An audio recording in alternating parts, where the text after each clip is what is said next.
Hello, everyone. My name is Kaneisha Grayson. I am the founder and CEO of The Art of Applying. The Art of Applying helps people from all over the world get into the world's best graduate schools and get money to pay for it. And today we have one of our six-figure scholars, and her name is Jenny. Hi, Jenny. Hi, everyone. Hi, Kaneisha. Wonderful. Okay, Jenny, thank you so much for being here today and for sharing your great news with us. Let's just get right to it. What great news are we celebrating today? The first of more great news, I'm hoping. So I was admitted to Cornell Johnson with just over 50K in fellowship for each of my 2 years. So that's about 100K in money to help fund my MBA, which I'm super excited about. I am still waiting to hear back from my other schools, and I think I should actually hear back from 2 of them this week. So hopefully more good news to come. There is going to be a lot more good news to come, and I can't wait to hear about it. And also, now that you've gotten this $100,000 scholarship, that's going to be some really important leverage you can use to request additional money from other schools that either give you none or give you less. So it's a magnified, amplified win. All right. So Jenny, what I know everyone wants to know is as much of your stats as you're comfortable sharing. The kinds of things people want to know would be age, where you went to college, what you studied, GPA, test score, kind of work experience background, sort of that profile snapshot so that they can compare and stack themselves up against you. So share of that whatever you'd like to share. Yeah, absolutely. So I am 29 right now, and I would actually be turning 30 shortly after I start my MBA. So I'm perhaps a little bit on the older side. I went to UC Berkeley for undergrad, where I had a GPA of, I think it was 3.5 something, 3.6 something for major specific. I took the GMAT 3 times. First 2 times, definitely knew I wanted to get higher, but I ended up getting over 700. I think I got a 710 on my 3rd try. So that's what I ran with. And then as for work history, my career has been a little bit scattered, honestly. So I actually started in ad tech startups in the Bay Area, and I was able to wear a lot of different hats and even manage a team when I was working in ad tech. However, after that, I moved into marketing on the brand side as a marketing manager, and then eventually into marketing consulting for a boutique consulting firm. So I think while I was able to present all of that in a relatively positive light in my applications, I was really concerned about the fact that my work history was actually a little bumpy. I'd actually been laid off once through a company reorg, and I was actually laid off again during the application process because my team decided to cut an entire department. So there were 2 reorgs on my resume that I was just feeling very insecure about. And let's see, outside of that, is there anything else I'm missing from my background, Kaneisha? Well, all of that sounds great. Just because we are on audio, if you want to share your ethnicity, that might be helpful for people, but you don't have to. Yeah, sure. So I'm Asian American and based in the West Coast. Okay, cool. So that'll be helpful for people. All right. So Jenny, how did you find out about the Art of Applying, and what made you reach out for help? So I'd actually been considering applying for an MBA for a few years, actually, and I'd looked at some consulting firms here and there. The Art of Applying was actually recommended to me by a good friend of mine, but I think I wasn't really ready to take the plunge until I'd done a little bit of research. So I actually called a number of different companies and went through some of their initial calls, and I just felt that the Art of Applying offered the most personalized approach. There were many where I felt that they just wanted to rattle off my stats and then tell me that I didn't stand a chance getting in anywhere. But I felt that the team at The Art of Applying, they seemed to genuinely care about my story, and I could already feel like they were going to set me up by helping me position that story in the best positive light. Wow. Okay. And so how did it feel when you were talking to all these other companies and they told you didn't even stand a chance of getting in like what I assume was like a 10, 15-minute conversation? Yes. I mean, it just felt aggressive and salesy. Like basically what they were telling me is, I mean, everything's terrible and you're not going to stand a chance unless you work with us. But it wasn't believable to me because I felt that they knew nothing about my story, that they were only looking at my numbers. And I mean, the level of professionalism that I was looking for wasn't there either, because either they showed up late or they forgot my name throughout the call. There were just a lot of a lot of warning signs I felt, and that was with more than one firm. Interesting. Okay. What I think I'm just putting my like business hat on. What I think might be happening is kind of a churn and burn, just talking to so many people that maybe that's how they're forgetting people's names or what. Yeah, what I'm really hearing here is a difference between like scarcity and abundance, or the difference between like fear and hope, maybe in the approach of the application process. That's really interesting to me, that kind of, you're nothing without us. That is interesting. Okay. Well, I'm sorry that happened, but I'm glad that you found your way to us. And so what actually did happen on your breakthrough call? So my breakthrough call, if I'm remembering this correctly, I think was about an hour long. It feels like so long ago. So already they were spending more time with me. Basically, they ran through my entire story, all my hopes, aspirations, concerns, what I was hoping to get out of working with the Art of Applying. It was a very detailed interview to make sure that the Art of Applying and I were the right fit for each other. So it already felt different from the other admissions consultants who were clearly just trying to make a quick sale. I felt that the Art of Applying they weren't trying to I didn't feel that you guys were trying to get me no matter what. It was more a sense of, are you really ready to take this leap? What is your holistic story? And, like, what makes you the most excited? How can we help you achieve those dreams? So I just felt that the mood and the approach was different, and that really stood out to me. Okay, well, wonderful. So what did you hope we would help you with? What were your biggest areas of worry in your application process? Yeah, so I think for me, I wanted to make sure I was putting my best foot forward this application cycle. I didn't want to apply for, like, again, next year, for instance, and I just wanted to make sure I was doing the best I could now for two reasons, really. One is I already felt like I was on the older end of the spectrum, and just given some of my personal plans, like starting a family, I wanted to get my MBA as soon as possible. Additionally, funding is always challenging. An MBA is definitely a huge investment. So I don't want to get into my school with, say, 80% of what my application could be and just get accepted and nothing more. If I have a chance of getting funding, I wanted to make sure that, I was showing them the best I could so that I could get whatever was available to me. And so that's a big part of why I reached out, and that's what I was looking for out of the Art of Applying, just helping me go from an application that's at 80% of my potential to the maximum.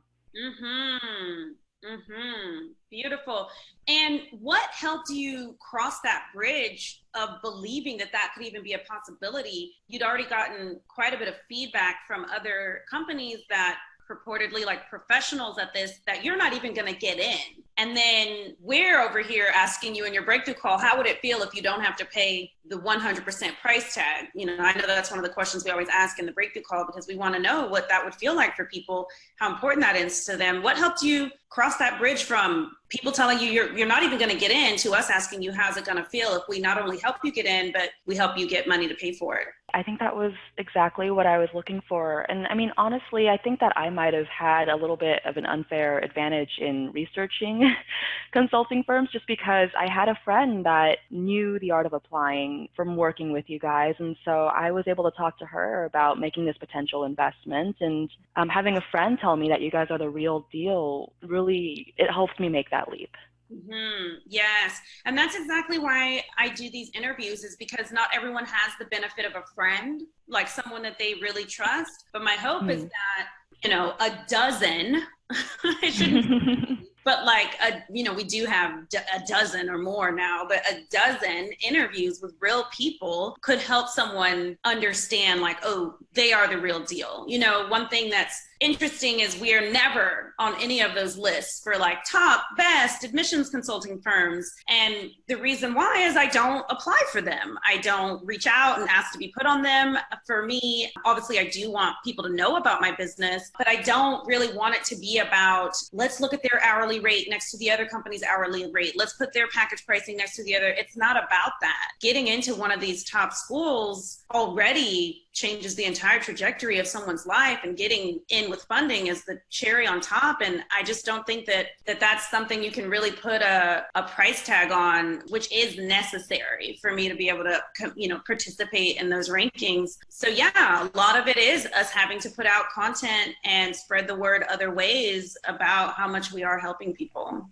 Yeah, and one thing I should add to that actually is that I'm one of those perhaps insane applicants that spends too much time on GNAT Club, on Reddit, on Poets and Quants. So it's not that I entered this process knowing nothing about what to expect with admissions. However, I was looking for people who were experts that would take out some of the ambiguity from the process. And I was able to assess whether I felt like you guys were experts because I saw all this content that you guys were publishing. I read through it, and there was a lot of really great stuff in there. And I don't know if you remember this, Kaneisha, but I met you once in person, maybe a year and a half ago. And I think that meeting you in person, it really helped because I was able to ask a lot of questions. I felt that you had very thoughtful, just really wonderful responses. And so those were things I considered as well. Oh, that's wonderful. Jenny, where was it? I think it might have been at like a women's event in Seattle 2 years ago. Wow. I think you guys were tabling, so. Oh, that's fantastic. Yeah. Yes. It was, yes. The Art of Applying was a corporate sponsor, of that event. And I had a little table, and I made one of my friends be at the table. Yes. Oh, that's wonderful. I'm so glad. That's great. Okay, very cool. Wonderful. Okay, so Jenny, talk to us about the experience of actually working on your applications with your consultant, with the Art of Applying, in the application accelerator. What was it like? You mean in the accelerator or throughout the process? Sorry, just like in the whole program. Yeah. Yeah. So overall, I was really surprised by the robustness of the program and how much you guys offered. So like beyond support from my consultant, brainstorming through my narrative, picking out the juiciest bits to focus on in my essays, having experts to proofread and tell me if I was veering off course or if something didn't make sense. I also appreciated just having someone on my side that I could just ping and ask questions with throughout my accelerator period. And I also appreciated how I think the Art of Applying really recognizes that this is a very stressful and emotionally draining process. I mean, of course, I think it's easier for some people, but for many, you're really evaluating who you are as a professional and who you want to be. And that can be, for people who are very passionate about their careers, that can be very challenging. So beyond just the essay support and the admission support, there was also an element of emotional support as well. And that I thought was just invaluable and a surprising benefit of working with the Art of Applying. Kaneisha, I don't know if this is something that you guys have offered for a long time, but the mindset coaching? The mindset coaches, exactly. Yes, I really appreciated that. Yeah, talk more tell everyone, what is a mindset coach? What did you think when you heard the phrase and that you were going to get some mindset coaching sessions, and just what was your experience with that? I think by nature, I'm just a little skeptical of a lot of things in life. And I think when I heard mindset coach, I thought it was just going to be someone who was just going to give you a pump up talk. Like, I don't know if a pump up talk is going to really help me, alleviate these concerns and anxieties. Like, it's great, but my friends can give me that. However, I was very, very wrong. These mindset coaches are trained counselors, trained therapists that actually talk you through any sort of logical breakdowns in your thinking. So for instance, if you're anxious about one reason, they'll really dig in and ask you like, okay, well, why do you feel that particular way? Like, is this really the end of the world? Do you think that this feeling is maybe a little overly amplified? They probe into your anxieties, your stressors, anything that's weighing you down and keeping you from being the best you can, and help you cut it out. So that was really fantastic, being able to have an expert on my side. Mm-hmm. And I'm really glad to hear that. And just one clarification I want to make is they're actually not therapists or counselors. They're trained life coaches, and they are certified, but in success and performance coaching. So not like for anyone listening, not like therapy. They just want to, so I don't get in trouble. No, my apologies. But they really impressed me with their professionalism and their ability to drill down. Mm-hmm. Okay. And Jenny, well, actually, one of the things that I'd love to hear about is, well, first of all, in your intake form, we ask who are the first four people you're going to tell when you get in? Who were your first four people that you had put on the form? Oh my gosh, this was so long ago. Well, definitely my husband, because he Mm-hmm. is my other half, and he's always been my biggest supporter, and he's actually a big reason of why I was able to take this leap of faith with the art of applying, because he knew how much this meant to me, and he encouraged me to make this investment. And then my family as well, because they've always believed in me. They've given up a lot to move to the States and invest in their children. Mm. And then my best friends who perhaps share similar goals and are keeping each other encouraged throughout this process. So Beautiful. And I would love to just hear about how does this feel to not only get into Cornell, but to get in with $50,000 per year, $100,000 less out of your pocket or in student loans that you'll have to take on? it's a huge relief, because I think a part of me was really afraid of letting down these people in my life. You know, my husband, for instance, after after investing so much in me and my career, it's good to be able to lessen the burden on his end for me to get an MBA. Because in our case, while I get an MBA, he's going to be working and supporting us as a family, and I don't want to add to that strain if possible. Wonderful. And what happened how did you get the news, and what happened immediately when you got the news? So Cornell Johnson has actually really amazed me with the strength of their community and how welcoming they are to prospective students. So I received a call, and that was actually really embarrassing, because I think I was still asleep at the time, so my voice was really froggy and I was a little confused about what was going on. I didn't expect the call that early in the process. But yeah, that totally made my morning, and it was fantastic. And then very shortly after I received the call, I actually received some emails from members of the admissions team at Johnson, students at Johnson with similar backgrounds or who are members of clubs that I would potentially want to be a part of, reaching out and welcoming me to the Johnson community and just offering an ear if I had any questions or concerns or anything I wanted to talk through. So I immediately felt that after this super long admissions process, I already belonged in the MBA community. So that was a magical feeling. Beautiful. Oh, I love that. A magical feeling. It's been a long time coming, Kaneisha. I've been thinking of applying for years. So it was really surreal. It's so lovely, right? To have a dream has been deferred, and then also to get laid off, and then in this process get laid off again. Exactly. Yeah. Do you? I think it would be helpful for people to hear about the ways in which you felt we supported you through that layoff or thinking through. Because I remember there were months where you like, I think I see it coming. And yeah. You were kind of going back and forth. So if you could just talk about that. I think without the art of applying, the prospect of a layoff would have been much more overwhelming, because I tried to Google a lot, like what to do if you're laid off during the admissions process, and there really weren't that many resources out there. And even the discussions that I found seemed to have very conflicting sets of advice. So just being able to talk things through with people who knew the admissions process in and out, and just get personalized input and recommendations on what I should do for my particular circumstances made me feel a lot less alone with a situation that would have been very intimidating otherwise. Yes, and that not feeling alone. One of the things that is so important to me about the way we do business is creating that sense of community and camaraderie, not just between you and your consultant, not just between you and the mindset coaches, but also like creating a community among the clients, having group coaching calls in addition to your one-on-one calls so that you can hear other people's questions and struggles, having that, group online Facebook group so that people can like post their questions, their celebrations, their frustrations and their wins. And I haven't seen that anywhere else. Yeah, I think the community is really special at the Art of Applying. I'm normally not the type of person who's super active in Facebook groups, but I've been going to the Facebook page every day just to see what the rest of the community is up to and what they're dealing with, because it has been really helpful for me to just be able to have these people who are going through the same thing understand what I'm going through and just really feel like we can relate with each other. And I actually recently had someone reach out to me because she is also going through a layoff in the middle of the process.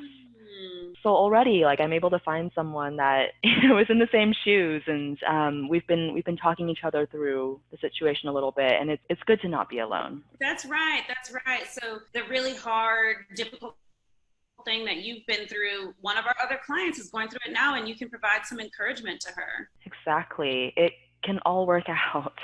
It can all work out. Jenny, talk to me about if you felt at any point, whether it was before working with us or while working with us, any apprehension about being an Asian American applying to business school. That's something that I do hear about a lot on breakthrough calls, but I wanted to know, was that anything you were worried about? Oh my gosh. I mean, I think this is something that, all Asian Americans think about as they apply to school, no matter the program, whether it's undergrad or MBA admissions, because there's so much speculation on the internet. It's very easy to just start worrying about not being good enough. So yeah, I absolutely thought about how being Asian American might impact my admissions. I think that's one reason I'm like so thrilled to to have the fellowship funding I do have. I will say that I don't feel that being Asian American actually impacted my admissions as much as I feared it would. Mm-hmm. I actually got a good amount of interviews. So despite being Asian American, I interviewed at 4 out of the 6 schools I applied to, and no one seemed to think any more of it once I was interviewing. And that's given my stats, which I felt were pretty average or even on the low end for many of the programs I applied to. Mm-hmm, mm-hmm. And that's one of the things that I really like to emphasize is here at the Art of Applying do matter. We measure a lot of things. We track a lot of things, but we don't let numbers, your age, your GPA, your GMAT or GRE score, we don't let that be the most important thing about our applicants. It's a part of their profile, but we really, really encourage our clients to do the best they can, of course, on the test. But at the end of the day, it's going to be about making sure you've really shared a compelling case for why you should be the person that they let in. Talk to us about your essays and what that process was like of working with us on your essays and how you felt about your essays at the, when it was time to submit them. Yeah. So going into this process, I didn't necessarily feel that essays would be my weakness. Okay. Because I'm a marketer. Like, I spend my days looking at other people's copy and pulling out the bits that don't contribute to a compelling story. Mm-hmm. However, despite that, I did feel that my consultant was able to really dig in and pull out a lot that I'd overlooked. So this was different than having, say, a friend look at my essays, because if I were to have friends look at them, like, most of them would just be like, okay, this looks fantastic, this is beautiful, I only have a few minor changes, submit it as is. But my consultant, she's been through the process. They're trained to have a very critical eye for what admissions is looking for, or what's not necessarily contributing to your overall brand that you've built for yourself. And in many cases, I actually rewrote my essay because I felt that her feedback was so meaningful. And so I think the result was that the essays that I had when I was done with the process I actually felt really proud of them. And that's rare for me to say. Mm-hmm. Mm-hmm. I'm so glad. And Jenny, what would you say to the person listening to this who's wondering if this can work for them? Should I even reach out for a breakthrough call? Is it, I don't know, maybe I should just do it on my own? What would you say to a person who's just wondering if they should even reach out and have a call?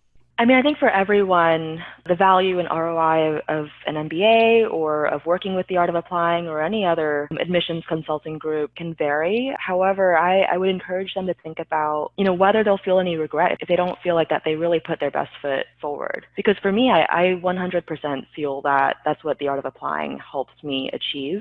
I definitely don't think I'm someone that came into this process clueless and needing someone to hold my hand and tell me how to do everything. But the Art of Applying really gave me the expertise and the extra nudge to hone my brand. Like, they pointed out elements of my narrative that now, looking back on them, I'm so glad I didn't apply with, I guess, those distractions or things that would confuse adcoms. And so I think it's something that is up for them to decide, but I would encourage them to at least have that breakthrough call to get a sense of it for themselves. Wonderful. Thank you. Any last words you want to share? Any other thing you want to say? I guess don't be intimidated by the internet. I think that's perhaps a recurring theme in my interview, that I perhaps spent way too much time online and psyched myself out, and it really didn't help me. Focus on yourself and your brand. Maybe find some experts who can help guide you. And I really think that things will be okay. Like over obsessing with things like your race or maybe a GMAT score or whatever else you think is holding yourself back. I think in most cases, those things impact you way less than you think they do. Beautiful. Thank you so much for sharing your great news, sharing your story and your journey. It's going to help and inspire a lot of people, Ginny. I hope so. Yeah, I'm here to help if anyone has any questions. I'm still in the process myself, so I totally empathize with any of the anxieties that people are going through at this time. Wonderful.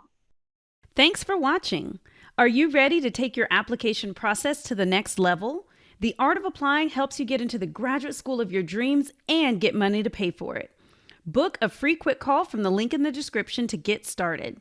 And subscribe to our channel for more application tips and success stories.